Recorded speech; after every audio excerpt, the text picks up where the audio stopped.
Hi guys, અહીં મારી mummy બાજરીનો રોટલો બનાવે છે, મમ્મી દાળ ગરમ કરી છે અને આ શું છે? Laddu. What is this? Laddu. શેના લડ્ડા? માર તો નહીં ખવાતા આવી ગયા. કડવા છે? ના. તો બહુ જ ગળ્યા છે. હા. નંદાબા એમને બનાયા. સરસ બનાવ્યા છે. નંદાબા બન્યા છે પણ બહુ જ ગળ્યા. નંદાબા થેન્ક યુ સો મચ. તમે મારો બ્લોગ જોતા હોય તો નંદાબાને કહી દો thank you so much. Thank you. હા આપણે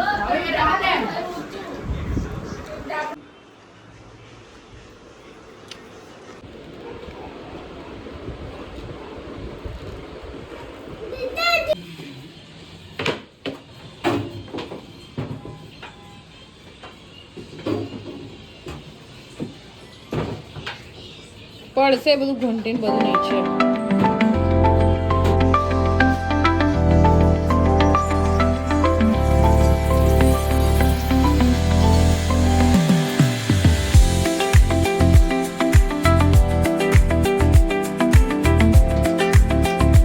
વાવ, પિઝા રેડી થઈ ગયા છે.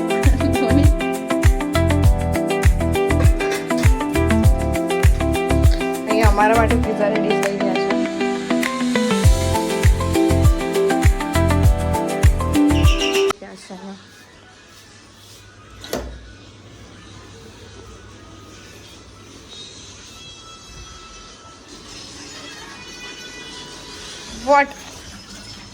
What?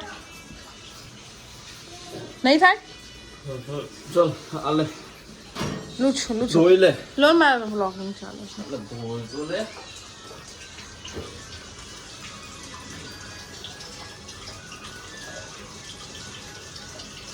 ધોવું છે, પાણી કાઢવું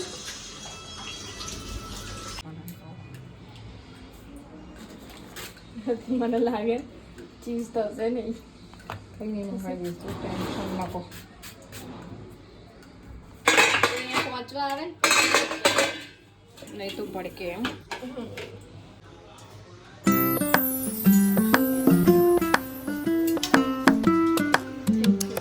બળી કેમ?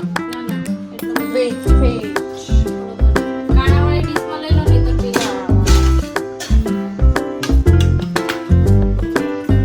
કટરથી કટ કરો.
વંશ કેવો બન્યા છે પિઝા? વંશ ફોન લઈ લેશો ને તો બોલ.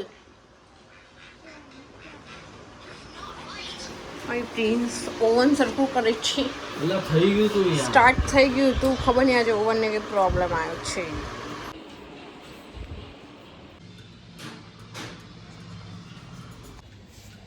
હાય ગાઈસ, તો બસ પિઝાની રેડી શરૂઆત થઈ ગઈ છે. હવે ઓવનમાં થોડો પ્રોબ્લેમ આવ્યો છે એટલે હવે અમે દેશી જે આપણો જે છે શું કહેવાય એને,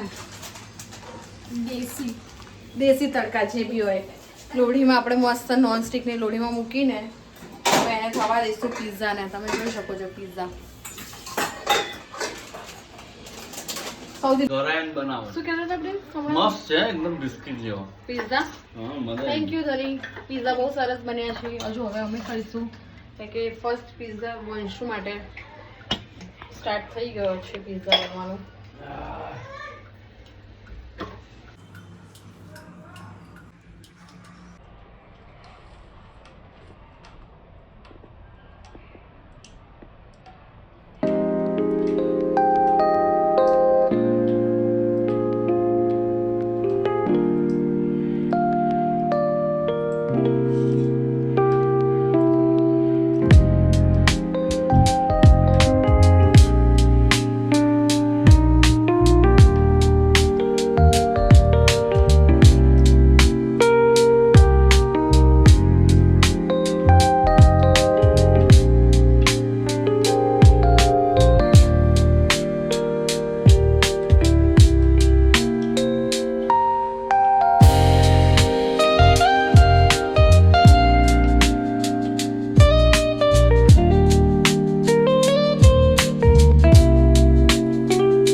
આમ સીધું આમ આડું કરી દે હા